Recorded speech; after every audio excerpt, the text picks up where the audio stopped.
Le mercredi des cendres marque le temps d'entrer en carême. Un rendez-vous liturgique très important pour les fidèles du Christ, qui ouvre une période de 40 jours de jeûne, de prière et d'aumône. Pourquoi un mercredi des cendres? Quelle est son origine? Et quelle est la signification de l'imposition des cendres? Comment comprendre l'entrée en carême à la lumière des textes liturgiques? Le mercredi des cendres est une journée qui a des origines très anciennes. Le carême en tant que période intense de préparation à la grande fête de Pâques remonte au IVe siècle. Il visait alors deux objectifs. Le premier, préparer les nouveaux chrétiens à recevoir le baptême pendant la nuit de Pâques. Le deuxième, permettre aux autres chrétiens de renouveler leur promesse baptismale et leur alliance avec Dieu. Ce n'est qu'au 8e et 9e siècle que l'imposition des cendres est apparue dans la liturgie. Elle était une expression de pénitence publique. Au Moyen Âge, l'imposition des cendres a développé un sens qui soulignait la fragilité humaine. Souviens-toi que tu es poussière et que tu retourneras en poussière. Posons-nous alors la question: quelle est la signification de l'imposition des cendres? Pour comprendre la signification de l'imposition des cendres, il faut examiner deux périodes. La période pré-conciliaire et la période post-conciliaire. Avant la réforme liturgique, l'imposition des cendres était accompagnée des paroles lugubres. Souviens-toi que tu es poussière et que tu retourneras à la poussière. Avec cet avertissement funèbre, commençait une période caractérisée par des pénitences, des jeûnes, des sacrifices et des mortifications. En un mot, le carême était considéré comme un temps de mortification. Aujourd'hui, avec la réforme du Concile Vatican II, l'imposition des cendres est accompagnée par l'invitation du Christ à se convertir et à croire à l'Évangile. Convertissez-vous et croyez à l'Évangile. Et croire à l'Évangile signifie orienter sa propre vie vers le bien de l'autre. Car l'homme n'est pas que poussière, mais il est fils de Dieu. Et pour cela, il a une vie dont la qualité est éternelle. Dans ces deux approches théologiques différentes se trouve la signification du carême. Jamais Jésus n'a invité à faire pénitence et à se mortifier. Ces vocables sont absents dans son enseignement.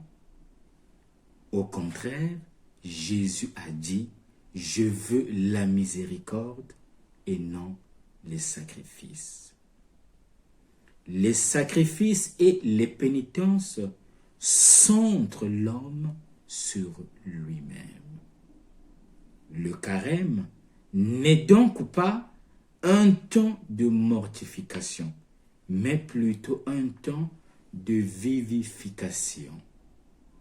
Les cendres imposées sur notre tête sont donc une invitation adressée à chaque fidèle à se laisser vivifier par la parole de Dieu, mais surtout à croire à l'évangile, à se convertir, c'est-à-dire à donner une orientation correcte à sa vie.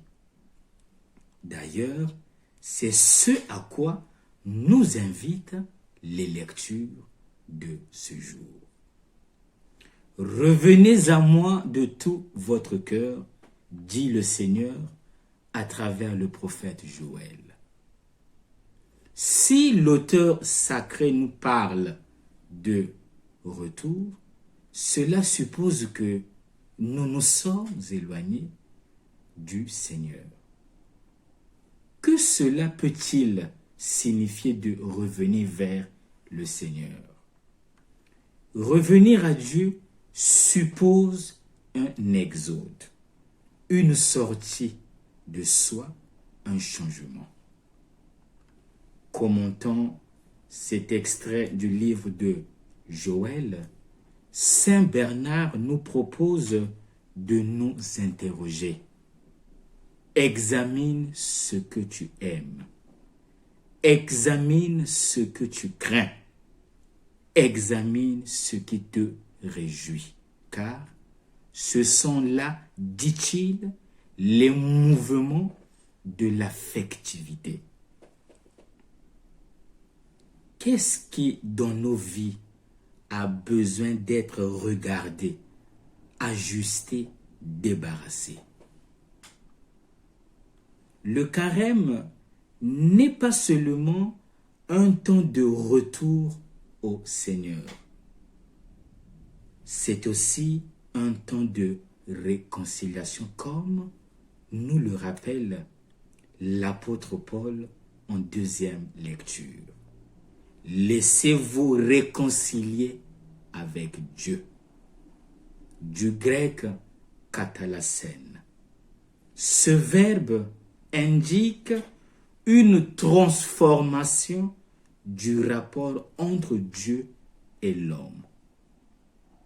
Aujourd'hui est le moment favorable de se réconcilier avec Dieu.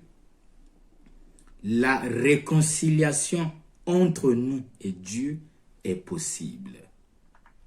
Le pape François, dans l'encyclique Fratelli Tutti, l'exprime en ces termes au numéro 229. La vraie réconciliation s'obtient en créant une société fondée sur le service des autres, non sur le désir de dominer.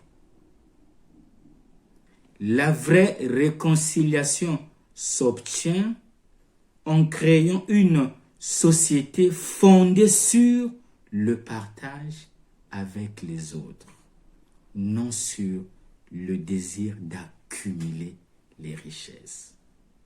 Le carême n'est pas seulement un temps de réconciliation, mais aussi un temps de conversion, comme nous le rappelle l'Évangile. Jésus nous exhorte à une conversion intérieure, à une conversion du cœur. Le chrétien ne doit pas se limiter à un changement purement extérieur et formel. En un mot, Jésus nous demande de dépasser la justice des scribes et des pharisiens qui se fondent sur l'observance des règles. Jésus nous invite à adhérer à sa logique à sa justice, celle qui consiste d'instaurer une société alternative dans laquelle, à la place de dominer, on se met au service des autres. Pendant 5 semaines, frères et sœurs, laissons-nous interpeller par la parole de Dieu. Ajustons notre vie à l'Évangile. Pour cela, chaque dimanche de carême aura un temps particulier. Par exemple, le premier dimanche avec l'évangile de la tentation, Jésus nous expose le combat qui attend l'homme pour les choix futurs. Le deuxième dimanche avec Abraham et à travers le récit de la transfiguration, nous sommes invités à quitter notre terre. Le troisième dimanche, avec la Samaritaine, nous sommes invités à rechercher l'eau vive. Le quatrième dimanche, à travers le récit de l'aveugle-né, Jésus nous libère des ténèbres. Et le cinquième dimanche, à travers la figure de Lazare, nous allons nous préparer immédiatement à Pâques. Bon carême et que Dieu nous accompagne.